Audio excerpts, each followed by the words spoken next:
NFL Super Wild Card Weekend coming up. So we will have 6 games over Saturday, Sunday, and Monday. A couple teams that will be on bye, the number 1 seeds in each of the conferences with the Chiefs and the Lions. They get to sit home, kick their feet back, and relax, which is nice for our guest here, who's a Lions fan, Erik. How cool is that? First time for your Lions getting to be the number 1 seed, and I think you guys are still the favorite right now after that big win last week. So it's a good spot to be as a fan when you just get to sit back and you're just hoping for the other teams to beat each other up.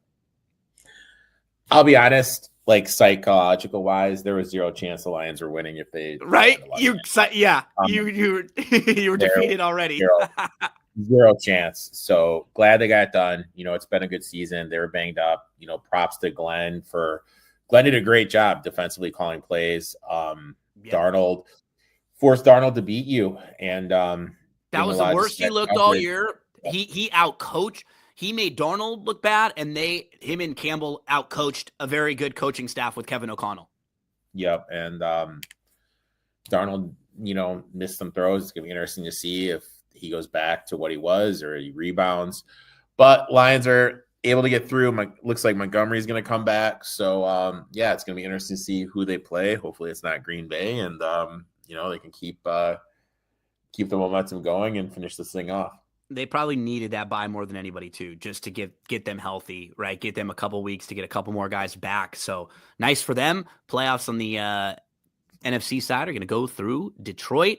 We're going to start, though, on the AFC side, and we're going to start with the early Saturday game. This has just become the Houston spot, right? Houston makes the playoffs, and they host this early Saturday game, like almost always. So first game will be Chargers at the Texans. The Chargers are a 3-point favorite on the road in here. So on the Texans side, their offensive line has struggled a little bit this year, man. They've allowed Stroud to be sacked 52 times, and that's probably the difference between the offense that they were last year and then this year, where they had offensive line issues, and then some of their key playmakers got hurt. A couple of their top receivers are out. No Diggs, no Tank Dell. They struggle against playoff teams. They were just 1-5. Can they get anything out of Deontay Johnson, who could, be someone that at least a play or two in a game like this? They've struggled offensively really since week 10, just 28th in EPA per play. But what I like, Erik, last week for them, they had a chance to get just kind of a quick outing for some of the key offensive pieces. And they actually looked pretty good on the drive, with Stroud going 6 for 6 for 50 yards, getting a touchdown to Collins. They went on an 11-play, 73-yard touchdown drive. This team started 5-1, but they are just 5-6 since. Remember, they did make the playoffs last year. They beat the Browns. And they are 5-2 the last 7 times they've hosted a game on Wild Card Weekend.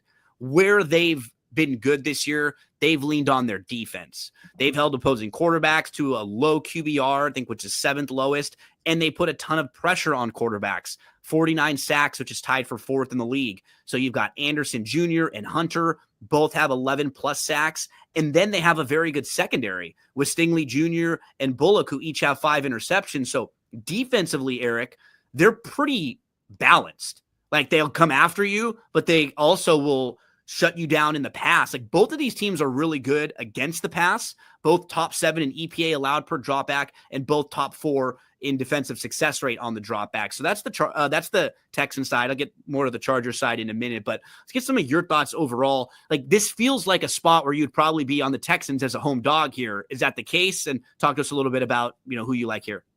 Well, first of all, you mentioned Deontay Johnson. I've been trying to find his props all day. The best I can find is a touchdown prop, 7-1, but I'm kind of interested to see what his yardage prop was. Did play 4 snaps last week, and the Chargers are 30th DVOA defending wide receiver 2, so I really was hoping to find some Deontay Johnson props, but unfortunately wasn't able to. If some drop, I'll probably be on those. In terms of this game, I think one of the key things that people aren't talking about enough is this is the Chargers' 3rd straight road game in which they are favorites. When we look at it, teams in this situation, 48%, ATS 39% straight up. And when it's a playoff situation like the Chargers are in now, they're just 29% straight up in the playoffs. Chargers run the ball at the 10th highest rate in the league, Their whole offense is based on being able to run the ball, which sets up the play action pass, which they do at the 4th highest rate in the league.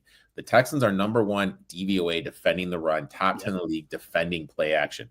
So I just feel like schematic wise, what the Chargers want to do, this is a great matchup for the Texans defense. Because the Chargers don't have the playmakers out there. Ladd McConkey's had a really nice year. Quentin Johnson had a good game last week, but he's banged up now. He didn't practice, and he has like a hamstring issue or a thigh issue I think he's dealing with. So that's not a positive. And they just didn't have a whole lot of depth. We saw when they played the better teams. I like completely agree in feeling like it's a great matchup.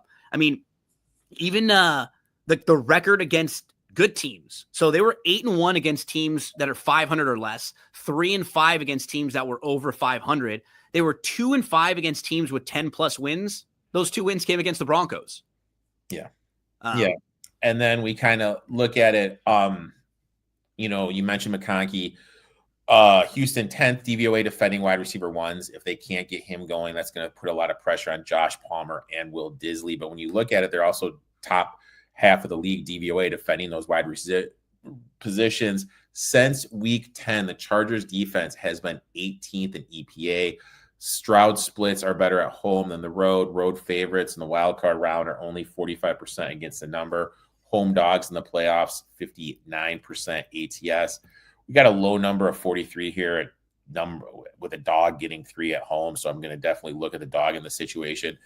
Pickens went down for the Chargers. He real key. If he's not able to go, that's going to make the interior of the defensive line a little bit concerning. End of the day, I'm always going to be a buying low, selling high guy. And from what I'm seeing on social media, the Broncos have a better chance of beating the Bills than the Texans. I know. Everybody. Everyone has the Chargers beating the Chiefs next week. Texans are going to be in the playoffs. Like, this is matchup. A Chargers team that, and you said it, they have 1 win over a playoff team. They beat 1 playoff team this year, and this was the Broncos. I have this game as a pick on my little model that I do. So for me, it was a no-brainer. I took the Texans here plus the 3. Even last week, the Chargers had to kick field goals on 3 different possessions in the first half. They're actually down by 1 point at halftime to the Raiders. Like, those are the kinds of things you can't have happen when you're playing against better teams. You're talking about the defensive line. Their offensive line also, they had a few different players out of position early on. They had a holding call that wiped out a touchdown. One of their starters got carted off the field. And then there was a point where they had 3 straight plays from the 1-yard line and couldn't score and had to settle for a field goal. Like, they just don't have a very strong offensive line. They've been well-coached, kind of disciplined team that's been able to beat up on teams that they're better than. But every time they've had to step up and play a good team, they've really struggled. They don't even put a whole lot of pressure, like pass rush win rate. They were really bad. I think the offensive line is going to struggle here. Their offense was only averaging 10.3 second half points. That ranks 19th in the league. We're both on the Texans here as the home dog in the opening playoff game of super wild card weekend. Let's move, Eric. Anything else you want to hit on this one? No, I mean, I'll definitely be looking to get some Deontay Johnson exposure. Yeah, me too. No, exactly when. Steelers at the Ravens. This will be their 3rd matchup this year for these divisional rivals. The Steelers beat the Ravens the first time. The Ravens beat the Steelers more recently. This is actually the first time ever, Eric, that we have a matchup in the playoffs between a team on a 4-game winning streak against a team on a 4-game losing streak playing in the first round of the playoffs. Because a lot of times if you lose 4 games in a row, you probably didn't make the playoffs, going into it. But the Steelers had a nice margin of error because they had such a good start to the season there. This was a difficult game for me because initially, like, this just feels like the real Tomlin spot. Right now, we're coming off a stretch of games where the Steelers lost 4 in a row. The one strong defense has been giving up an average of 380 plus yards and 27 plus points during the 4-game losing streak. They have not hit 20 points in 6 of their last 8 games. They haven't hit more than 17 in this current 4-game losing streak. You go through their offensive rankings. They're 24th in yards per play, 24th in EPA per play, 23rd in success rate, 25th in explosive play rate.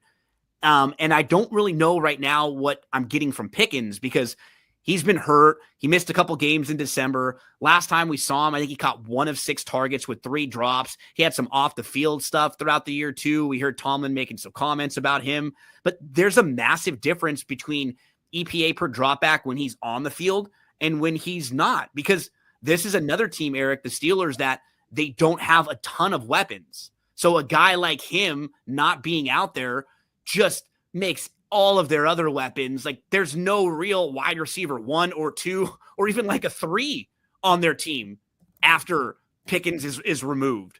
Kind of a bad schematic matchup too for Wilson. He's below average against man coverage, and that's where the Ravens have improved down the stretch. They've been playing more like that. It's because of the playmakers, the lack of playmakers for Pittsburgh being able to beat the coverages there. Pittsburgh had a chance against the Bengals. It was 3rd and 1 and then 4th and 1. And they couldn't get the 1 yard in 2 plays against the Bengals, who are one of the worst defenses this year. Watt is banged up. Pickens is hurt. They're not playing well. The secondary is all weird. But all that being said, Eric, so that's a lot of negatives about Pittsburgh. All that being said, they're up to a 10-point dog. This is a total Tomlin spot. And the Ravens, in particular Lamar, have not been a playoff juggernaut. He's 2-4 in playoff games. He's the only quarterback with multiple MVPs who has not won a Super Bowl. In the 6 games they've played in the playoffs, he has 6 interceptions. He's lost 3 fumbles. In the 4 losses, they've only averaged 10.5 points per game, and they have not scored more than 20 in any of those 4 losses. So while I'm not excited about what Pittsburgh's been doing recently, in this setting, Tomlin, as a big dog, always does well, and the Ravens have not been really good in the playoffs the last few years with Lamar at the helm. I mean, I did the Steelers. I did it at 10. I mean, when we look at it, divisional dogs. Was that your point? Like over 7 and 7.5, I'm definitely starting to think about playing it. But when you get to double digits, it's kind of like, okay, I think almost on principle, I have to get there. Yeah. And I mean, when you look at these trends, divisional dogs in the playoffs are 61.5% ATS. In the wild card round, 63.5% ATS. Tomlin in post and regular season, 63% as a dog. Against Harbaugh, now look, this is only the regular season because I've never faced in the playoffs, 13-3-2 as a dog. And I really think that the main thing that we need to realize is there's no Zay Flowers. Zay Flowers was ruled out for the Ravens, and he was the first read for Lamar Jackson. Lamar Jackson has struggled against the Steelers defense. And because they're going to kind of go back to the problem that they had before Zay, where Zay is good, and he's probably not even like a real number 1, but he gives them something different to add with Bateman, and then we've seen Andrews and then have them get some production from both of the tight ends. But now you take a guy like Flowers out, and you feel like they're kind of back to the place where they were, where it's like, okay, how many guys do they have like on 3rd and 6 that they feel really confident about? It's kind of like back to like Andrews again, and he's not always a guy that's going to get you separation on those types of plays, right? It's like as Kelsey's getting older, we're seeing the same thing from him. And also, I mean, there's going to be a lot of, two tight end sets. That's what obviously that they're going to look to do. When you look at Lamar, he only averaged 207 yards per game passing against the 2 matchup in the Steelers. Yeah. Now, if Flowers can't go and Lamar is struggling to throw the ball, which I think he is, Steelers are going to be able to load the box, stop Henry. Henry had a great game last game. He had 162 yards on the ground, but in his career against the Steelers, that is the first time he went over 76 yards in the game. And even with having 162 yards last game, he's only averaging 81 yards against the Steelers in his career. Jackson struggles as a favorite over 45% in the regular season, the playoffs, and in the regular season.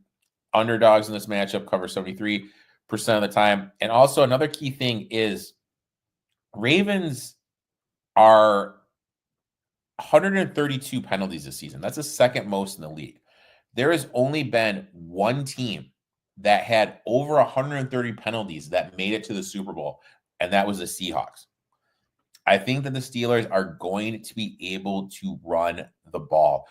That last game, Steelers were insanely banged up, and it was the Russell Wilson fumble. That game flipped when Russell Wilson was fumbling, trying to get into the zone.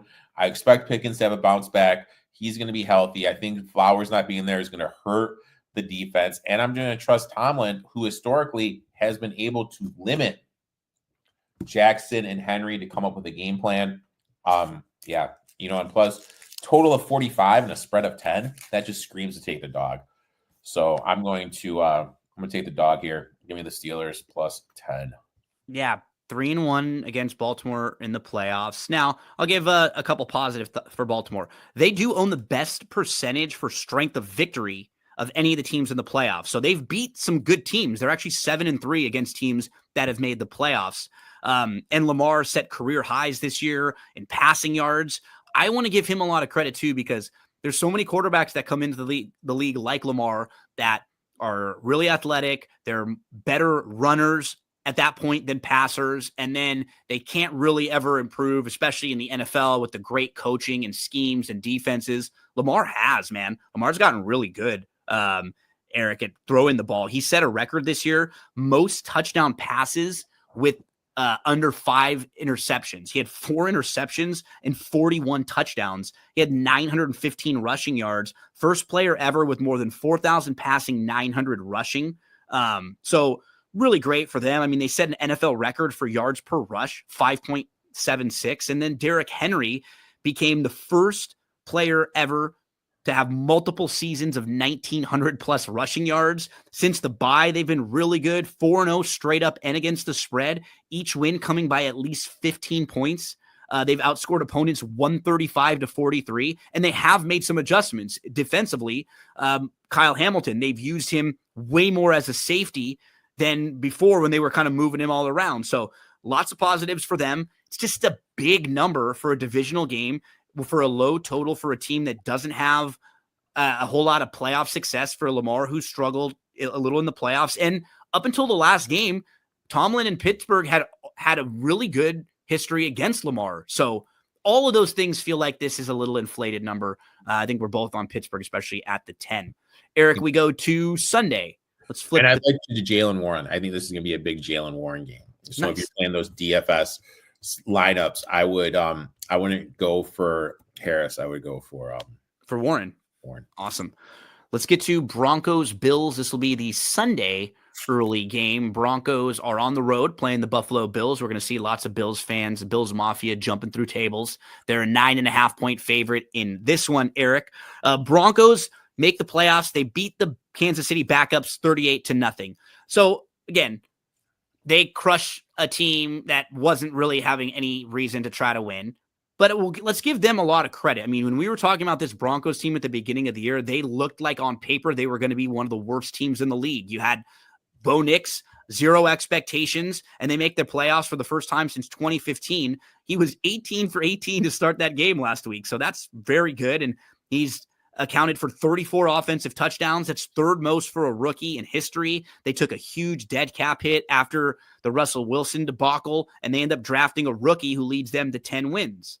But before the win against the backups of the Chiefs, they had a strength of schedule with a 340 strength of victory percentage. They were 2-5 against teams that made the playoffs, and one of them came against the Chiefs backups. So their wins came against teams that were a combined 48-88 this year.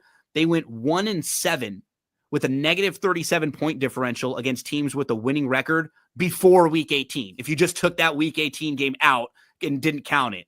And before that game, they were starting to allow a ton of points. They had allowed like 27 points per game in the 4 games leading into it after only 16.8 for the first 12. They actually do lead the league in sacks, and they have a lot of really strong defensive metrics.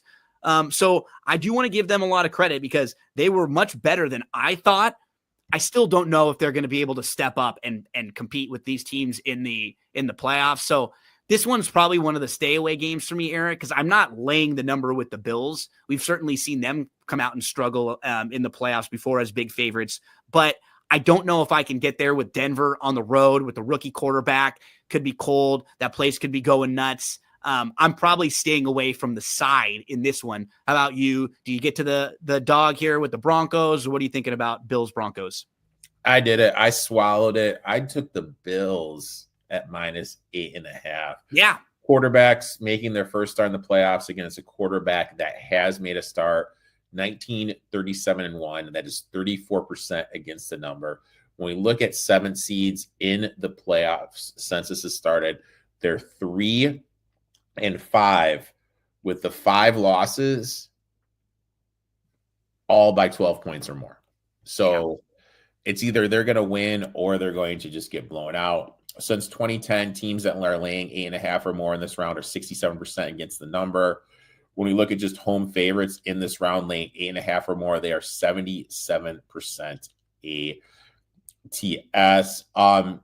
You mentioned the point about when we take out the Chiefs game, Broncos are 1-7 with a negative point differential.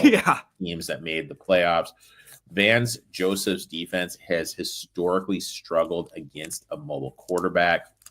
They struggle defending the middle of the field. That's where Shakir lives. When we look at it, Shakir leads the Bills targets, receptions, and yards. The last rookie that won on the road in the playoffs, Russell Wilson, back in 2013. Bills, second best team in terms of red zone efficiency this season. That's going to be exactly what I'm looking for in playing a team laying such a big number. Also, this is a great matchup for the Bills defensively. They want to run a zone-heavy defense. Knicks this year, 31st yards per pass against zone, 25th in success rate, and 24th EPA. He has really struggled against zone. Obviously, more interceptions thrown against zone than man. 3.3% INT rate. I just think it's a good schematic matchup defensively. Even if Peyton tries to dumb it down for Knicks and with a lot of run heavy, I just think they're going to get behind the 8 ball way too much, and they're going to be. Well, and one key, a stat, just what you're pointing out, they're really bad with their percentage of drives that ends in 3 and outs. They were actually 3rd in the league this year in that stat. So 26.3% of their drives ended in a 3 and out. It's like that just, they lose momentum, they lose field position. And if you're playing against a good team like the Bills who can run the ball a little bit too in that weather and Allen can pick up first downs, like they're just going to get crushed in time of possession. They're only 20th in that stat too. Yeah. I just think it's a good matchup. And I mean, this is the round the Bills always flex their muscles on. Yep. 5 straight AFC titles, 3 straight years. They win the wild card and then lose the next weekend. Yeah. So we've seen them do this exactly. They scored 30 points 12 different times this year, and they've only committed 8 turnovers. I thought that was a misprint. I went and looked it up too, just to make sure. That's the first time. That's the least amount of turnovers a team has committed in a season since 1933. They're plus 24 in turnovers this year, which is 8 more than Pittsburgh, who was second. And Josh Allen had an incredible season. I mean, when we think about Allen, one of the complaints about him used to be the turnovers, that he would turn it over a lot because he's running the ball. He'd make some bad throws. He's cut down the interception rate, fumble rate, 4th lowest interception rate in the league, 5th lowest fumble rate. And the thing with Josh Allen that makes him way different than the other quarterbacks, he never gets sacked, like ever. Lowest sack rate in the league. So while other quarterbacks maybe would throw less interceptions or have less turnovers, they would get sacked more, and that would eliminate big plays and eliminate drives. Josh Allen never gets sacked. I mean, one of their issues where they struggle 3rd and 4th down defense, but I was just pointing out the Broncos aren't good on 3rd down, or they're not good on 3rd down. They're not good at sustaining their drive. So it just feels like a great matchup for them too. That's the Saturday opener. Let's go, Erik, to the Packers at the Eagles. We have a rematch here of week 1 when these two teams played in Brazil. Packers making the playoffs for the 5th time in 6 years, both years where Love has been the full-time starter. He's not 100% though right now. We saw that last week where he injured his right elbow, was causing numbness in his hand, and this was after he'd kind of cleaned his game up. While you do such a good job of looking at like the fundamentals and some of the footwork of these quarterbacks, and you had been talking the last couple of years about how, Love is still sometimes with his footwork and he's doing some things where he's not like following through. And then he did clean a lot of that up down the stretch this year. He went from having turnovers, an interception in 6 straight games to then no interceptions through the last 7 games. And since week 12, he has the highest QBR in the league. But this team has just struggled every time they've had to level up this year. They're the bully that's out there on the schoolyard, the bully that got like held back a year and is just picking on the kids that are younger than them and like defenseless. But when they played the Eagles, they got beat. When they played the Vikings twice, when they played the Lions twice, they still have a really high ceiling. They're top 5 in rushing yards per game, so they can run the ball. Jacobs has been very good, over 1,300 yards rushing. And they are 3rd, I think, in the league in takeaways, total takeaways. So they can turn you over, but it just seems like once they've had to play the better teams, they haven't really been able to kind of step up and punch with them. They are a 4.5-point underdog here going to play Philly. And things flipped a little for them in Washington in the final week because the Rams didn't play some of their starters. The Bucs end up getting the 3 seed. Rams drop down a little bit. Eagles lock in the 2. These teams thought they might have been playing the Rams or the Eagles. Turns out the Packers are going to have a rematch now with Philly. Let's talk about this one. Packers, Eagles. Yeah. We really don't know what's going on with Hurts and Love. Concussion protocol. Is he out of that yet or no? He's still. I mean, from what I was told, he could have played last week, but this is just Sirianni playing mind games. Sure. Love has his elbow thing. They were showing him warming up on the sidelines. I wonder if it was a different game if he would have stayed in that game against the Bears. No Watson means no field stretcher for the Packers, allowing the Eagles to pack the middle of the field, look to stop Jacobs. Eagles are going to look to control the clock, run the ball. Will the Packers be able to get stops? Now, I know they're 7th DVOA against the run, allowing only 99 yards per game on the season. But when you look, when they played teams top 10 DVOA run offense, that went up to 114. They're going to need if they allow the Eagles 114 or more yards, I think they're going to lose. Yep. If they're able to stop it, I think they have a shot to win. Even last week when it wasn't necessarily the run, but they come back into a game where they were getting crushed all game. They actually have an opportunity after the momentum sort of flipped against the Vikings, and then they just needed to get a stop to get the ball back, and they couldn't get that stop. Right? Yep. They one stop, give us a chance, get the ball back to the offense. They got a ton of momentum. Nope. The Vikings were able to pick up what they needed. And that's the key. Can this defense make a couple plays? Because I do think offensively, like they're up and down, but they have a ceiling. Like Love is good if he's healthy, and they have playmakers. And I trust LaFleur. He's done a really nice job with them overall. But Love's a little banged up. Watson's a little banged up. Hurts is a little banged up too in this game. There's some real variables with some injuries here. Yeah, there's a lot on both sides. We really don't know what's going on injury wise. The way to attack this Packers defense in the middle of the field. The issue is Hurts never does it. Are they going to throw the ball to Dallas Goedert? Because that is going to be their best matchup. But Hurts is he's someone for DFS you would look to attack. DFS, but not props. Okay. Because here you got to kind of think out of the box. He's probably going to be low owned. People are going to go to AJ Brown and whatnot. He's kind of like a high ceiling, low floor. Like, he may hit, but you don't necessarily feel confident. He's one of those guys in like a big tournament game that you could, hopefully be a guy that low percentage own. Yep. And then LaFleur revenge games, 25 and 14 ATS when he's on the road, 9 and 2 ATS. Eagles, they've played the second easiest schedule this season. So obviously their stats are going to be a little bit inflated. Hurts struggles covering these big numbers over 3. In my eyes, the Packers are more battle tested. They're going to gum up the game, make it run. They have a better coaching advantage.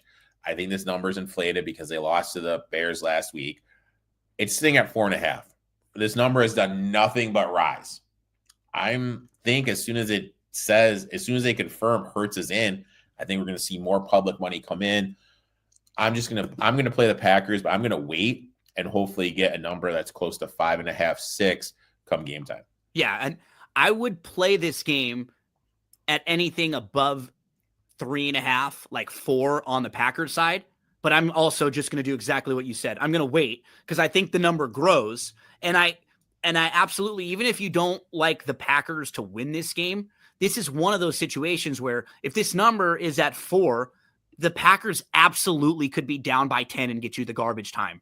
Like they're you see them as a really good garbage time comeback type of team. They've done it against these good teams too when they've gotten beat up a little bit early and then they've come back late. So I think anything in the 3.5 and above, I would be fine with. We're going to get a better number than that because I think, like you, Hurts is going to play and it'll probably balloon up a little bit. So if you like the Packers side, you can probably wait a little because this number should go up when they confirm that with Hurts. And and a thing where you can maybe hit the Eagles is they struggled, and we'll talk about the Rams in a bit too because they were one of the teams like this. The Eagles really struggled to score in the first quarter, especially early in the year. Their first 7 games, and 10 times this year they didn't score in the first quarter. They were better down the stretch, but now their starters will have a week off. Hurts hasn't been playing as much. Are they going to be in rhythm to start the game, or are they going to take a little while to get going? And if that's the case, if you're favored by 5-ish points, you don't really have as much of a room for error, margin for error there. So something to keep an eye on with them. But they do have incredible strength on both sides of the line. They're a team that, if as a dog moving forward, they would be fun to play in a situation, in some situation, because you just trust their line play on both sides. They were first in EPA per design carry on offense and EPA allowed per design carry on defense. So they can shut you down running the ball, and they themselves can pound the run. But they need to have consistent play from the quarterback. They need to be able to pick up a big first down. That's something that I point out a lot. They weren't great on drop back success rate this year. They've leaned a lot more on the run. Number 1 in rushing EPA. Barkley had 2,200 scrimmage yards this year, over 2,000 yards rushing. But they do still have a couple guys that they can go to Brown, they can go to Smith. You even mentioned Goddard on a big third down. Anything over that field goal, I would be leaning on the Packers side because I feel like they're coming in now a little undervalued. So any other thoughts on this one, Eric? No. Let's get to Washington at the Bucs, Sunday Night Football here. Tampa -3. The Bucs beat Washington in week 1, but that was Daniel's first start. The Bucs started 4-6 this year. At one point, they had a 4-game losing streak in the middle of the season, but they still end up with 10 wins. And both years since Brady retired, they've won the NFC South with Baker. Speaking of him, Baker Mayfield, he was 0-41 in games when he had trailed by 10 points until that game last week. They were down 13-3, 16-6, go on this big 7+ minute drive. And then when they were up by 8 with seconds remaining, they had a chance to run out the clock. They ran the play to make sure that Evans got the 5 yards that he needed, and he got his big $3 million bonus, ties Jerry Rice for the 11th straight 1,000-yard season. Because of their win and the loss by the Rams, they move up to the number 3 seed. And this team's offense this year was really good.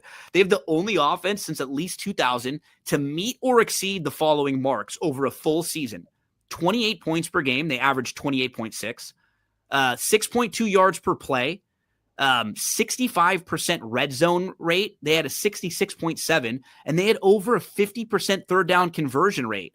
There have been 798 offenses since 2000. They're the only one to do all of those things. And they had a first-time coordinator, a quarterback that's been shipped all around.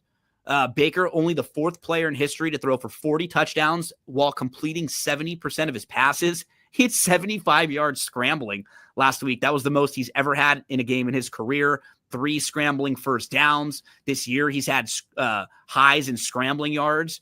They've won 6 of their last 7. But one thing in this game, Eric, because of the matchup with Lattimore will be playing for Washington, and we know that Lattimore and Evans have that fun history with New Orleans and Tampa through the years. This could be a Jalen McMillan game for the rookie, who his last 5 games, 24 receptions, 316 yards. So that's 63.2 yards per game, but 7 touchdowns in the 5 games. So huge plays. Bucky Irving down the stretch.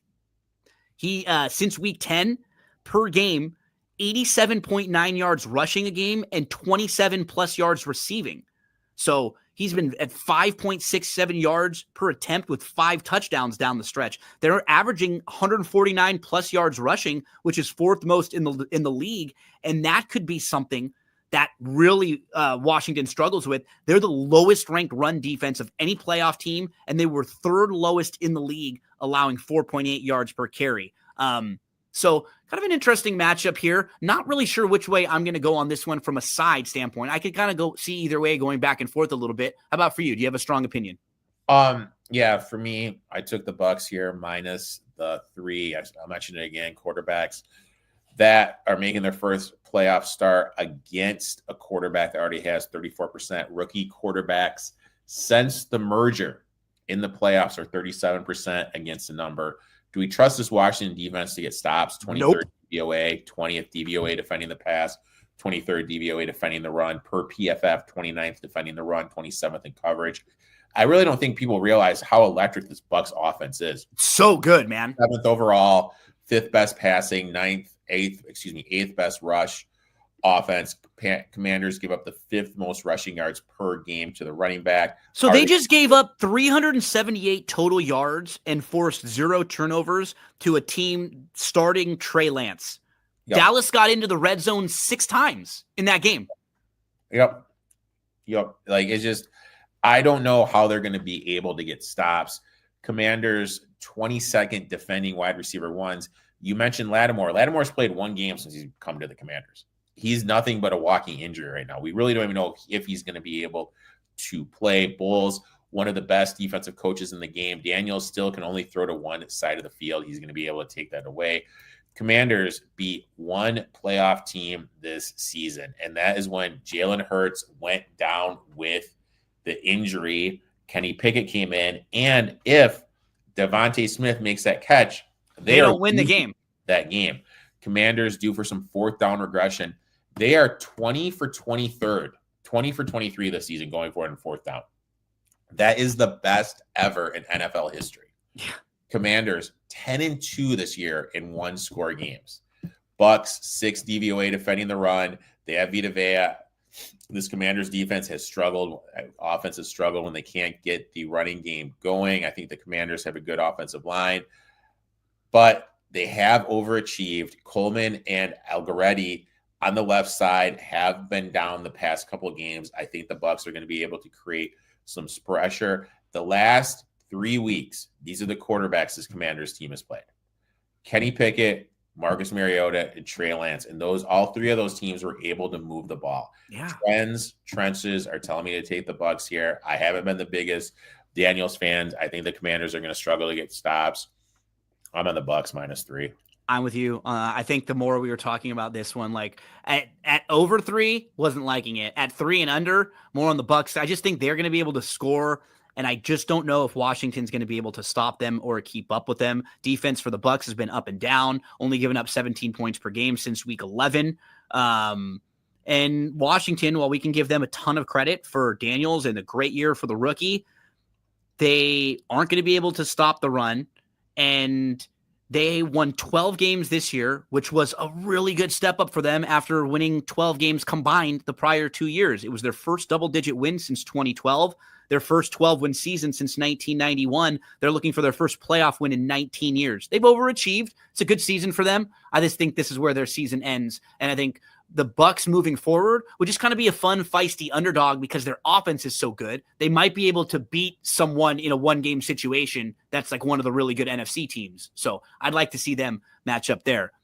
Erik, let's move to Monday Night Football. We got the Vikings and the Rams. This is a rematch of a game earlier this year where the Vikings got beat by the Rams. And last week, the Vikings reached the red zone 4 times, didn't score a touchdown. 3 times were goal to go, no touchdown. 2 times failed 4th and goal attempts and 1 missed field goal. No other NFL team in the last 30 years had done all of that in the same game. They had 4 straight trips to the red zone, scored 6 total points, 2 field goals, 0 for 2 on 4th down, 2 turnovers.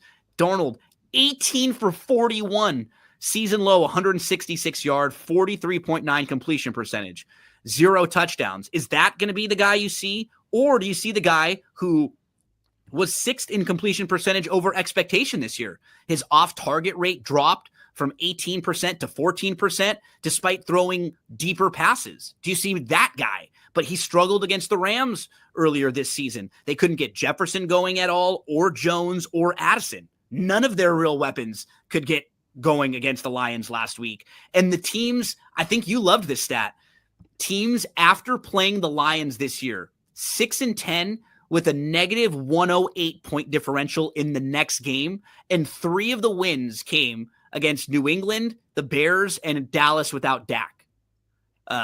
O'Connell, former OC for McVay, so McVay has some familiarity with him. Well-balanced Vikings team, though, top 10 in offense and defensive scoring, tied for first in the league with 33 takeaways. They were 9-1 in one-score games this year. Does some of that kind of regress to the mean a little bit? They did have an injury to their kicker, who's just been 10 of 16 in field goals since. So if this is a close game, that's another thing to monitor, too. Talk to us about this one with the Vikes and the Rammies. Yeah, I took your Rams. I got them at +1.5.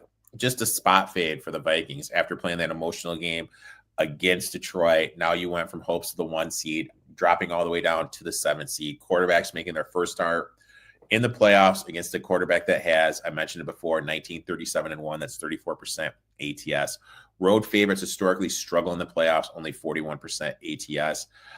The key to this game is, are the Vikings going to be able to create pressure? When we look at Stafford for the season, 2 TDs and 6 INTs. Excuse me, I just lost my computer screen. Oh, no worries. All right. When we look at it for against the when facing pressure, 2 TDs and 6 INTs when facing pressure. When facing no pressure, 18 touchdowns, 2 interceptions. So obviously, when you're not able to get to Stafford, he is able to pick apart this Vikings defense, which had 0 sacks last game. The whole game for the Rams was wide receiver screens, get the ball out of Stafford's hands as fast as you can. And I think that's going to be the situation here. And I think it's just going to be death by a million paper cuts. Yeah. Vikings struggle defending the middle of the field. That's where Cooper Kupp and Nakua live. And Flores made this comment how they didn't expect Nakua to play. Now, with what happened, with how great of a game Nakua had, I think they're going to roll coverage to him, look to take away Williams. They have been decent against the run. This is going to open up stuff for Cooper Kupp. Yeah. I got his receiving prop at 44.5. It's so low for a guy who his ceiling is high. 49. He had 51 last game. Rams, 3rd best defense in terms of not allowing opponents to score in the red zone. They're playing the Vikings, who are bottom half of the league in terms of red zone. I just think this is a good matchup. I think McVay is a better coach than O'Connell. I know it's crazy to sound. I think he does a great job of getting his playmakers the ball. They rested everyone last week. I am a little concerned because there are some rumors about Stafford's health, but I think they're able to get it done here. Yeah, I think it's a good spot for the Rams too. Their defense allowed 27.8 points per game after week 5. Since then, only 19.7. They only allowed 2 total touchdowns in weeks 15 through 17. They beat Minnesota by 10 earlier this year. You were talking about Puka.